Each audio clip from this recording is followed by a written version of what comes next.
Hürmetli kitap anlıqçılar, huzurunlarda Tuğluq Tömürxan namlıq romanның davamı. Hasan Baxshi taş tömürni tağdaki malçılar turalğısıga başlap ketip etip, nurgun işler haqqida onun köngildikini sorap bilip aldı. Onun yaxşı adam ekanligiga ko'z yetgandan keyin o'zining musulmon Uyg'ur ekanligini oshkorladi da, uningga o'zining sarguzashtlarini bir-birlab so'zlab berishga boshladi. Aslida Hasan Baxshi Idiqut Uyg'ur elining Lukchun degan yerdan bo'lib, bir islom muxlisining oilasida dunyoga kelgan edi. Shu zamonlarda Qo'chi Uyg'ur elining asosliq aholisi butparast Uyg'urlar bo'lsa-mu, ammo islomiyatning ta'sirimi Mang'lay suyerdagi islomiyat o'choqlaridan birisi bo'lgan Qashqar diyoridan Qo'chi Uyg'ur eliga asta-asta singib kirmoqda edi. Çağatay saltanati xonliqning janubiy qismidagi Mang'lay suyer bilan Mavaraun nahrida islom muxlislariga keng qo'l bo'lish siyosatini yo'lga qo'ygan bo'lsa-mu, ammo xonliq zaminining 4/3 qismini va aholining 6 ulushini tashkil qiladigan Qo'chi Uyg'ur xonliqi Mo'g'uliston o'lkalarida islom dinini qattiq cheklash tadbirlarini qo'llanganlikdan İslam muxlislarining bu joylarda yashaydigan butparastlarning orasida islom dinini targ'ib qilishiga yo'l qo'ymadi. Islom dinining muxlislarini qattiq ta'qib qilib, dahshatli bostirdi.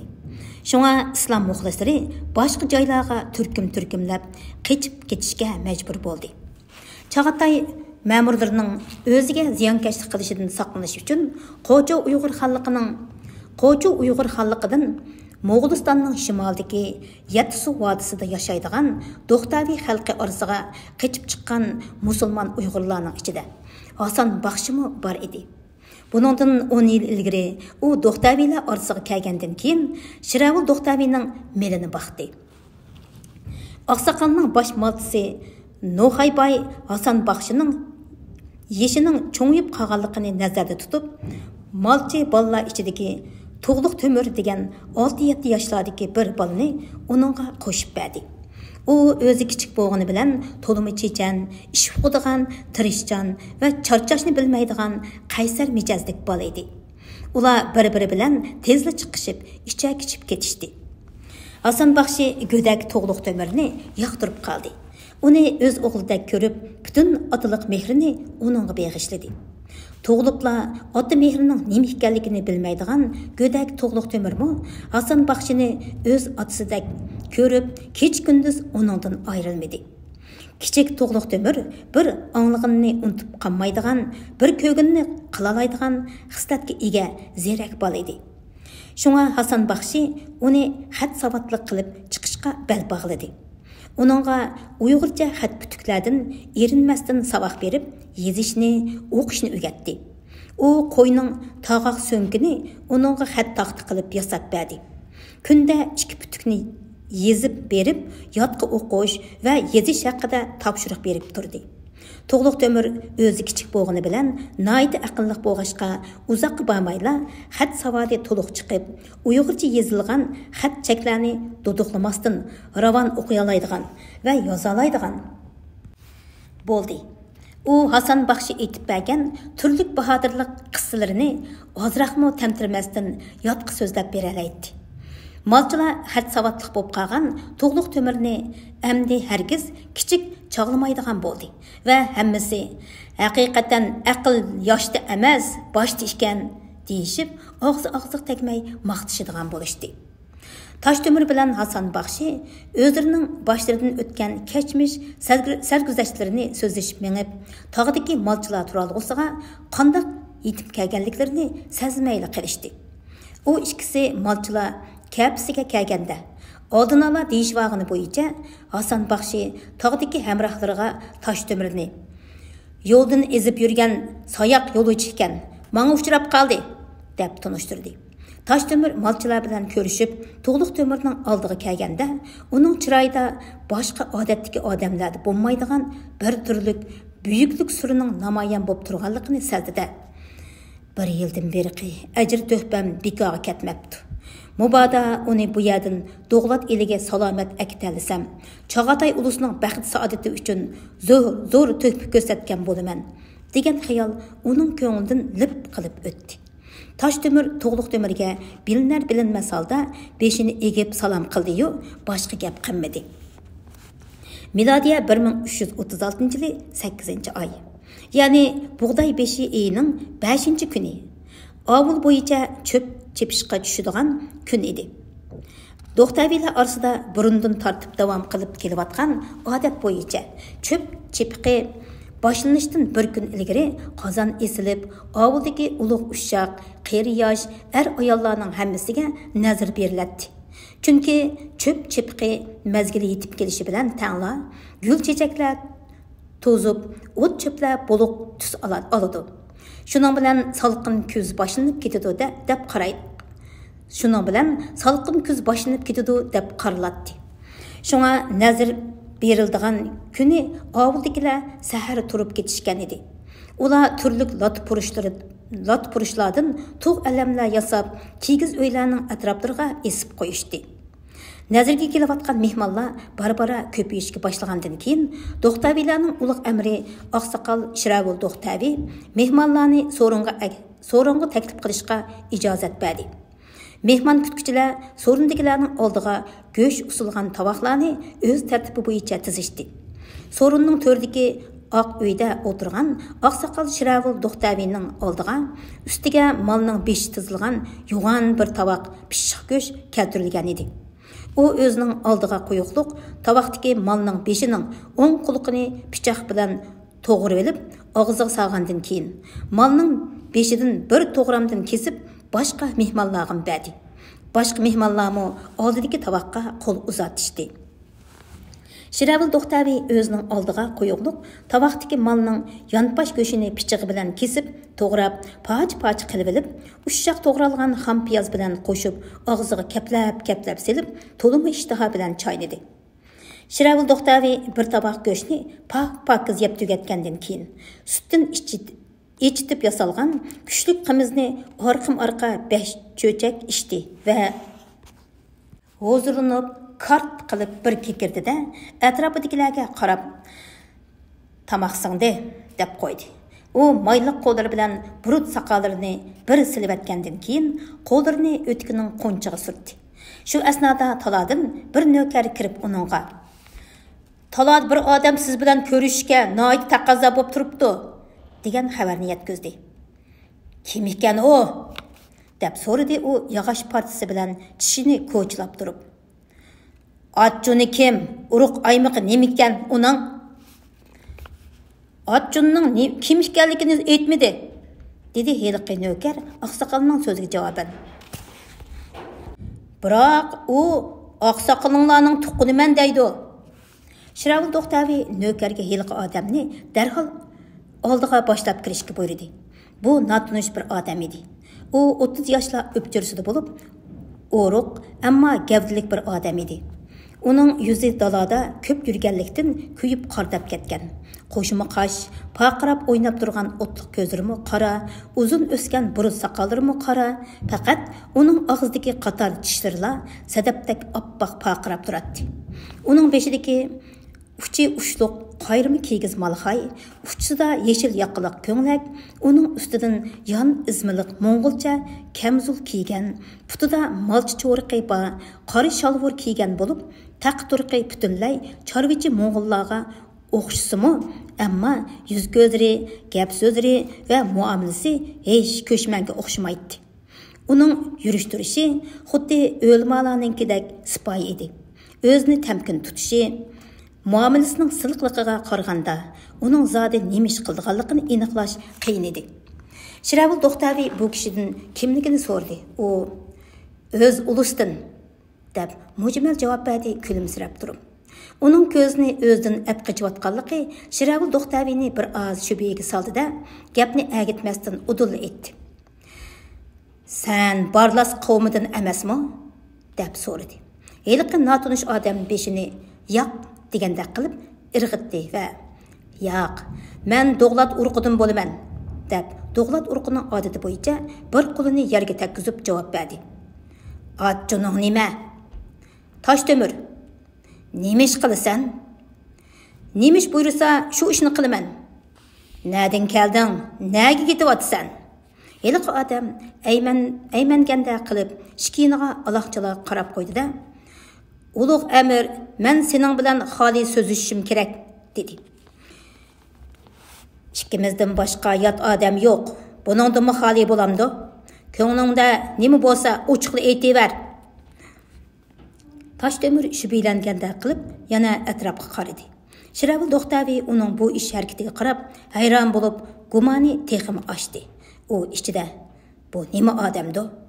Gunohkormidi yoki ot o'g'risimidi? Yoki bo'lmasa qotil alchoqmidi? deb o'yladi. Şuna mehmanның көңлini tindirish uchun. Hey Taşdemir, Doğlat qavmi meningmi o'z qavmim. Men ularni To'xtaviylar bilan baravar ko'raman. Mubada sening men Doğlatman degan gaping rost bo'lsa, sen hatto otangni o'tirgan bo'lsangmi hech qisi yo'q. Qo'rqmay so'zlava. Mening vatanimda hech kim sana ziyon zahmat yetkazolmaydi. Shiravul To'xtaviyning o'ziga yaqinchilik qilayotganligini ko'rib, Taşdemirning ko'ngli taskin topgandek bo'ldi-da. Ulug' amir, gunohkor emasman, dedi. Yoki qir jangallarda tamtirab yurgan vatansiz salpa soyoqmi emasman. Men Amir Bulaji Doğlatning shaxsiy vakildirman. Taşdemirning shubhilanib, atrofiga alaqchaloq bo'lib qarishidan va birdinla ko'ranglab qaltis bo'lib ketishidan Shiravul To'xtaviyning ko'nglidagi shubhi texmi kuchaydi. U mehmonni texmi dodil so'zlashga undash uchun. Amir Bulaji Doğlatning shaxsiy vakiliman dedingmi? deb uning keyingi so'zini atayin takrorlab qo'ydi. Shundoq, hurmatli ulug' amir, oldingda turgan kishini hargiz kichik chaqlab qolmag'aysan. Men Doğlat Ulusbegi Amir Bulaji tarafidan maxsus topshiriqlar bilan avatilgan shaxsiy vakildirman. Doğlat Ulusbegi Amir Bulaji seni topshiriqlar bilan maxsus mening yinimga avatdimi? Yo'q, ulug' amir, butunlay undaq emas. Butunlay undaqmi emas. Men yana Chog'atay ulusidagi har qaysi elning ulug' amirlari oldig'imi boraman. Men yo'lga chiqadigan chaqda Ulusbegi Amir Bulaji Doğlat Fursat tapalasang, To'xtaviy xalqi bilan yo'liqib, ularning ulug' amri Shiravul To'xtaviy bilan so'zishib ko'rarsan, deb alohida topshiriqlarni bergan edi. Sen hozir Ardavilga ketib atamsan? Yo'q, Ardavildan keldim. Amir Bulaji Doğlatdan sana yalqulluq salam. Ulusbegi Amir Bulaji Doğlat. Ulusbegi Amir Bulaji Doğlat salomatmi? U zot hali ham salomatdir. U Shiravul To'xtaviy oqsoqol nimaga muhtoj bo'lsa, tatinmay menga xabar qilsin deb meningdan aytib bergan edi. U seni o'z qarindishi deb biladi. Biz aslida uning bilan bir ulusdan, dedi Shiravul To'xtaviy mug'ambarlik bilan kulib turib. Xabarim bor, dedi Taşdemirmi makkar Shiravul To'xtaviyning qiltaqqa o'zi dasavatganligini ko'rib.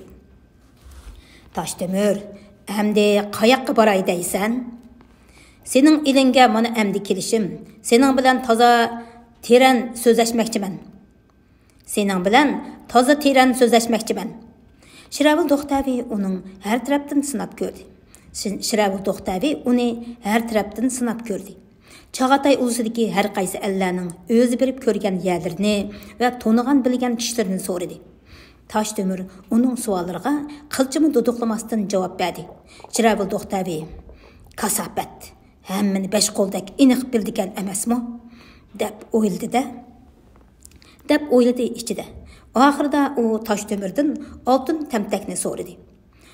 Ulug' amir, o'zimning Doğlatlardan ekanligimni boshqalarga tunutmasliqim uchun molchidak yosinib yurganligimni mana o'zingmi ko'rib turibsan.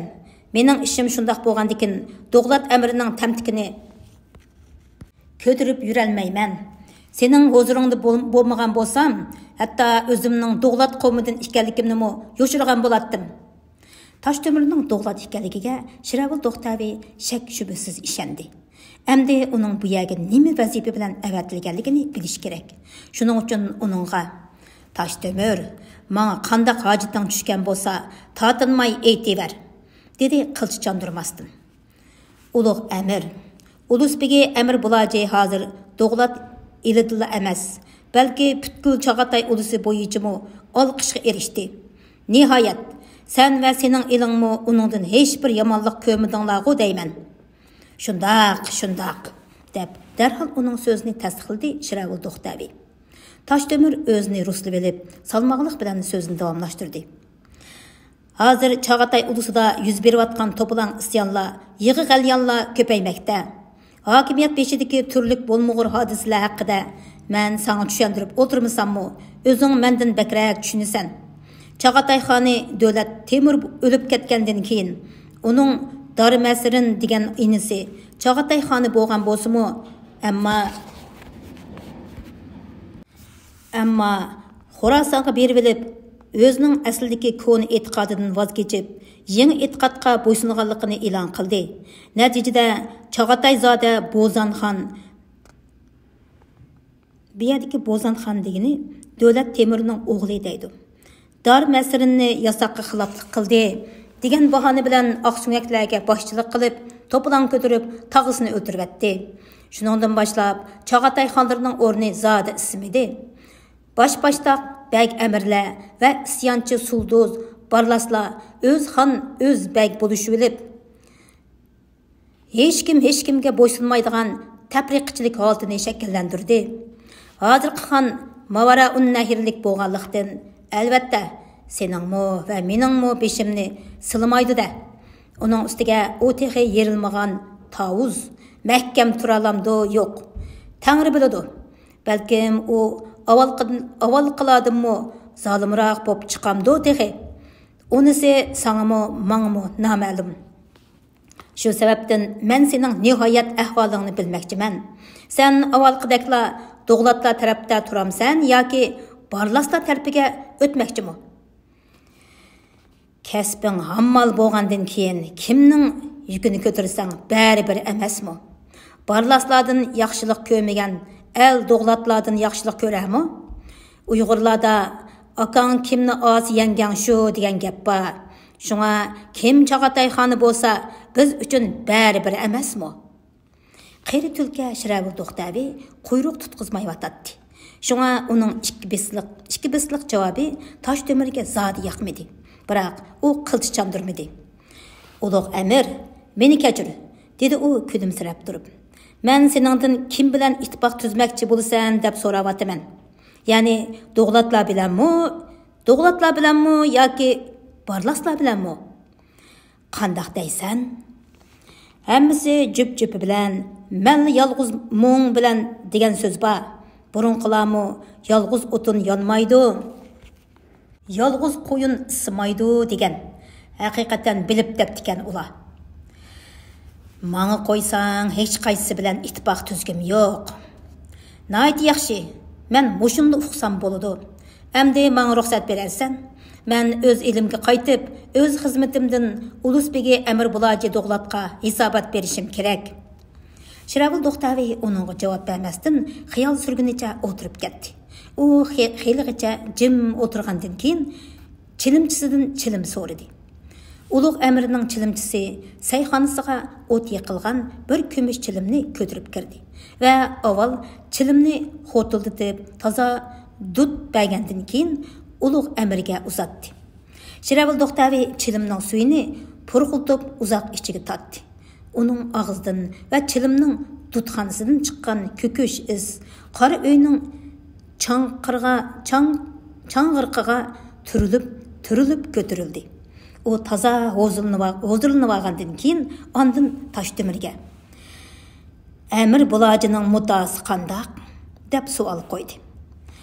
Amir Bulaji, sen Shiravul Do'xtaviy bilan bir yo'ldagi odam, u nimani ma'qul ko'rsa, menmi Amir Bulaji, men Shiravul Do'xtaviy bilan bir yo'ldagi odam, u nimani ma'qul ko'rsa, menmi shuning roziman deb gap aytib berdi.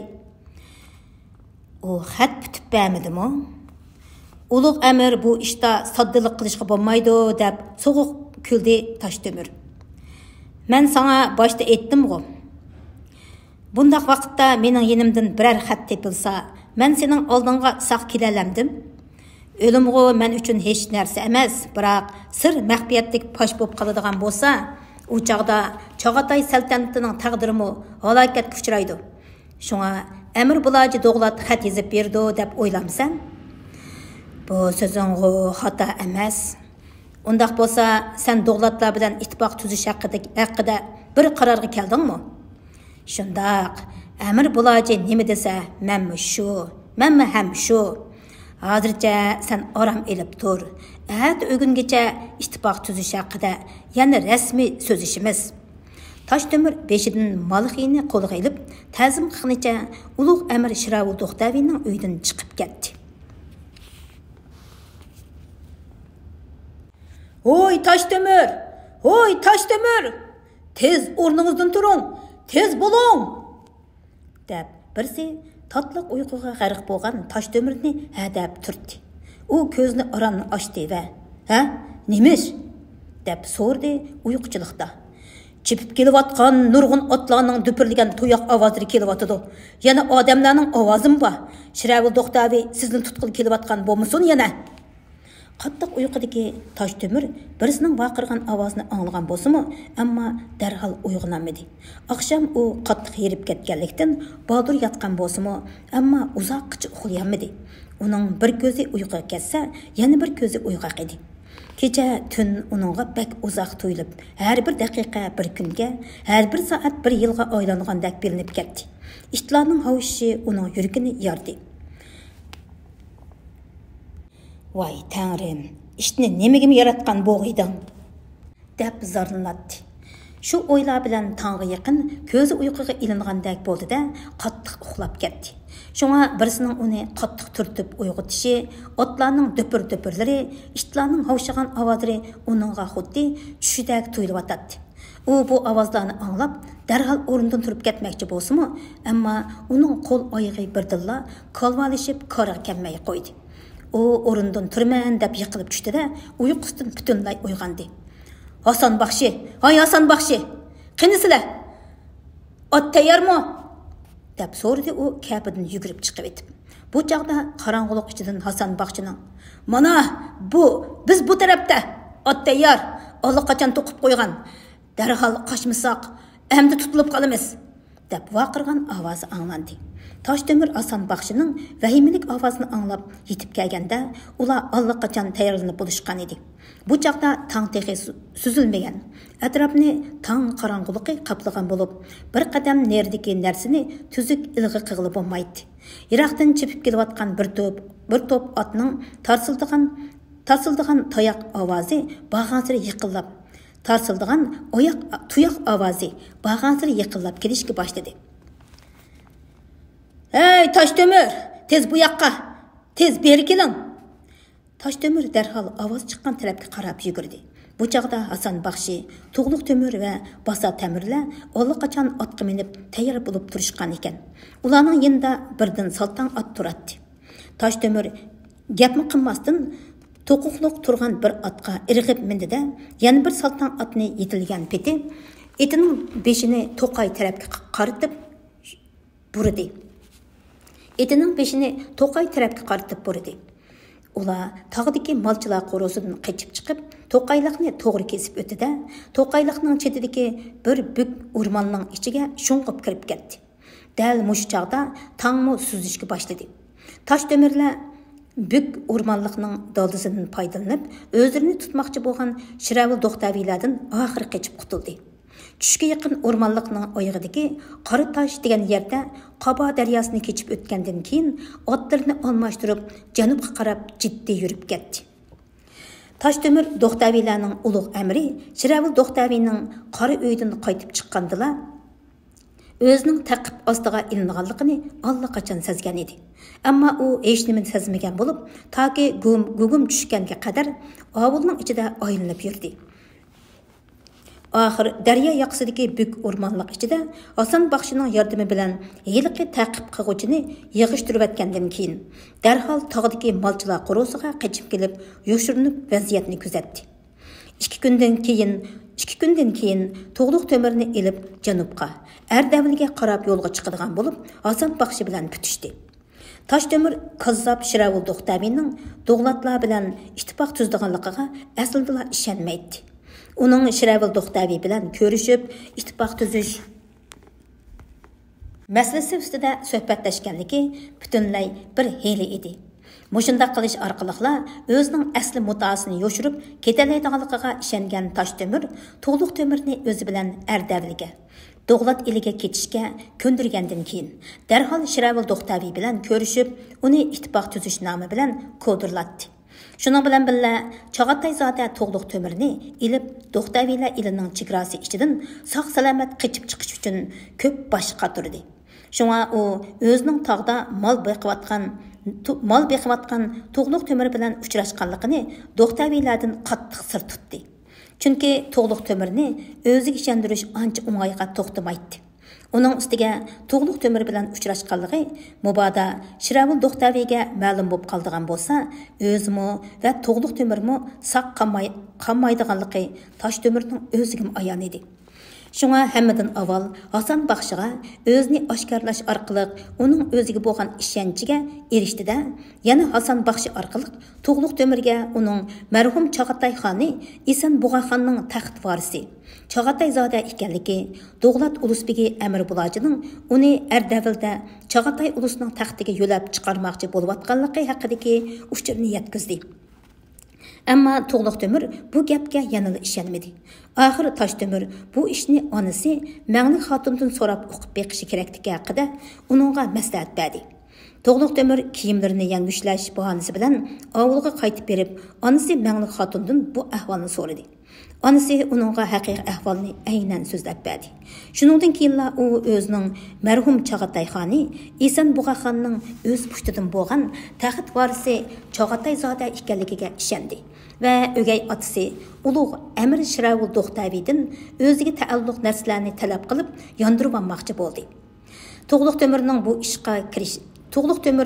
bir ishga kirishsa, odoqqa maqsadga yetmaguncha hargiz bo'ldi qilmaydiganligini obdan biladigan atkisi Hasan baxshi uningga nasihat qildi. Atkasi degan atka ustozi, ilm berguchi degan gapkan. Hurmatli Chag'atayzodam, dedi u. Meningdan sana nasihat shuki, ortiqcha qiningni qizitmag'aysan. Shu sababdan sen kichigingdan ta hozirga qadar qanchalik jabr jafo tatding, kim biladi? Shiravul Do'xtavining qishig'i berib, uning bilan hisoblashsang, balki yana biror peshkanlikka uchrab qolamsan. Shunga ishning oqibatini obdan o'ylashasan. Bundaq deyish orqali hargizmi seni o'z niyatingdan yondirmoqchi emasman. Aksicha, men sening aslida o'zingga taalluq bo'lgan narsalaringni qaytirib olishingni qo'llayman. Balki sening Chag'atay saltanatning taxtiga tinch aman chiqishingga tilakdoshman. Mubodo bu maqsad o'ngishliq amalga oshsa, hammamiz sen uchun xushal bo'lamiz, tantana qilamiz. Lekin sen ulug' ishqa tutinmoqchi bo'layotgan yigitdirsan. Shunga oldirmay, o'duqmay o'ylab ish qilish kerak demoqchiman. Ey hurmatli Hasan baxshi, men sening gapingni tushunib o'tiribdiman. Men seni o'z otam deb bilaman. Sening maslahat nasihatlaring men uchun go'yo yasoq tuzukdir. Lekin bir narsani unutmaslik lozimki, har ishni qiziqida qilgan yaxshi. Bo'lmasa fursat qo'ldan ketadi. To'g'liq to'mir so'zini tugatibla chiqib ketdi. Bu chaqda Taşdömür Bahodir Hasan baxshiga o'z yuragidagi dardini ichib aytgan edi. Ko'rdingizmi to'g'liq to'mirni? Kimni do'rgan? Uni 10 yildan buyon qo'y beqib, jabr jafo chekib, qiziq qonliqi besildi, adibini yeb, burniga suv kirdi desam, nədikini? Teximmi eshib, ba'ayni yenib turgan cho'qqa aylanibdi. Anglasam, haqla uning marhum otasi Eson Bug'axonnimi mangisiga bir narsa o'rnashdimi? Bo'ldi. Uni zotli qaytirib bo'lmas edi deyishidi. Ho'shira, esil otning qo'lini mana mushundaq esil toy bo'ladi.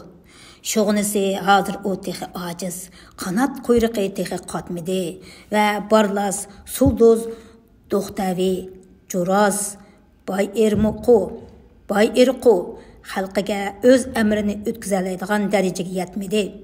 U bir falokatga uchrab qolmasa bo'ladi-ku. Uningdan xavotirlanyapman. Shiravul Do'xtavi o'gay o'g'li Tug'luq To'mirning niyat ahvolining buzilganligini ko'rib vahim yeb qoldi. Bo'rining bolasini har qancha baqqan bilan yanada bo'ri bo'ldi-da, deb o'yladi u o'z ichida.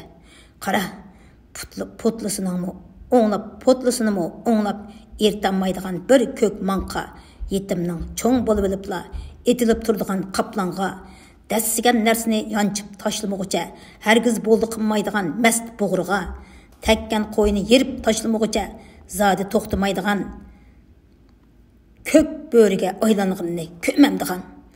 Biroq yaqinqi kunlardan beri u o'zining haqiqiy hasabining nima ekanligini surishti qilib qoldi. Hatta mushu ishtipayildan mening bilan orqa-orqadan 2 dapqor so'qishdi.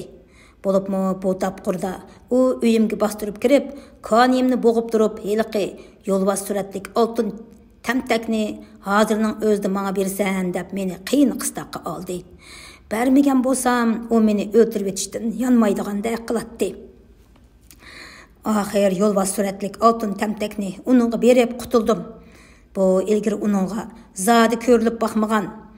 Bu ilgiri uningda zodi ko'rilib baxmagan bir g'alati holg'u. Shiravul Do'xtavi to'liq o'ylab bu ishning tegiga yetamidi.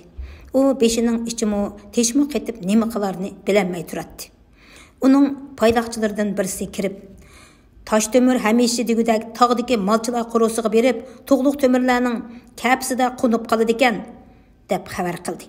Bu gapni anglab, Shiravul Do'xtavining ko'zi pallada yorib ketgandek bo'ldi va ish mundaq ekanda, men texi uni Amir Bulojining mening bilan ittifoq tuzishga avatgan odami deb yursam, u aslida Tug'luq To'mir degan yetim o'qlaqni ko'zlab kelgan ekan. Uni hargiz tirik qo'yishga bo'lmaydi ekan. Mubada uni yo'qotmasam, Tug'luq To'mirni quturtib, uni menga qarshi qo'ydi-da, elimizning ittifoqini buzib, ro'zg'orimizning barkitini qochirdi. Shunga undaq buzg'unchini darhol tutib, ko'zdan yo'qotishim kerak, deb o'ylagan edi. Shunga u darhol 20-30 odamini elib, o'zining tog'dagi malchilar qurusiga qarab, kechilab yo'lga chiqqan edi. Nazm. Kimki yenidan solsa imorat, u ketib boshqasi ko'rdi rohat. Va lekin boshqada yana shu havas, hech kim bu binoni bitkizgan emas. Shayx Saidi.